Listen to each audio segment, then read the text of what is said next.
Menguak misteri pedang pusaka Kiai Sudukmaru peninggalan zaman Diponegoro. Pada kesempatan kali ini, kita bahas pedang pusaka Sudukmaru.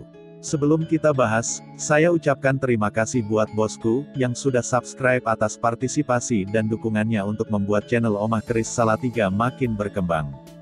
Salam ngopi syahdu bosku. Kita lanjut kembali membahas pedang pusaka Kiai Sudukmaru otentik lokasian dan identik original asli apa adanya.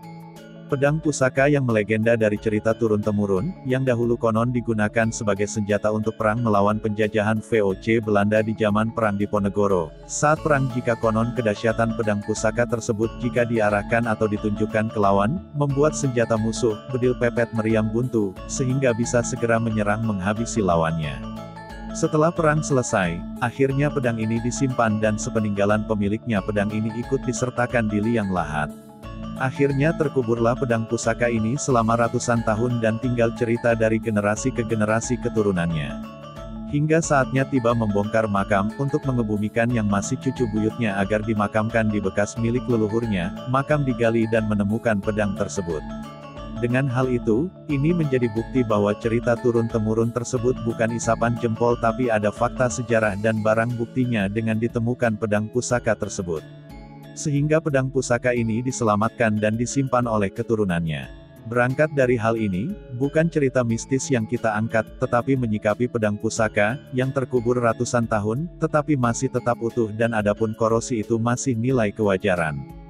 Pedang pusaka ini merupakan bukti betapa hebatnya seni tempaan zaman dahulu, dengan garap perpaduan berbagai jenis logam, sehingga membuat bilah menjadi kuat, kokoh, awet dan tahan dari korosi.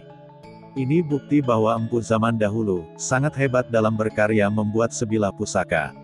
Pedang pusaka Kiai Sudukmaru ini, tantingan ringan tak heran, jika dahulu kala digunakan dengan lincah di medan peperangan, dengan pemahaman logika kita, berdasarkan analisis dilihat dari fakta terkait bilahnya, tetapi jika bicara esoterinya secara mistis tentu ini bukan pedang sembarangan, ini terbukti pemiliknya mengalami fenomena di luar akal manusia, dikarenakan dianggap mengganggu, sehingga dialih rawatkan. Tetapi setelah dirawat dan dinetralisir, pedang pusaka ini menjadi adem, asalkan tidak dipegang dengan rasa amarah, sebab itu akan mengaktifkan kekuatan yang tersembunyi di dalamnya. Pedang pusaka Kiai Sudukmaru ini sebagai koleksi berharga sebagai bukti kehebatan empu masa silam yang memiliki nilai sejarah. Secara tangguh ini dibuat di masa awal Mataram Islam, pamor terlihat keleng dan secara khasiat bisa sebagai benteng gaib perlindungan dari berbagai serangan nyata atau halus, aura mistis sangat melekat terkadang tercium bau wangi terkadang tercium bau anyar amis darah. Bersama Omah Keris Salatiga, kita sinau bareng membahas keris atau tosan aji dari berbagai sudut pandang dan berbagi informasi guna menambah wawasan kita semua. Mari kita nguri-uri budaya tosan aji warisan nenek moyang kita. Semoga bermanfaat. Salam budaya tosan aji dari Omah Keris Salatiga. Rahayu.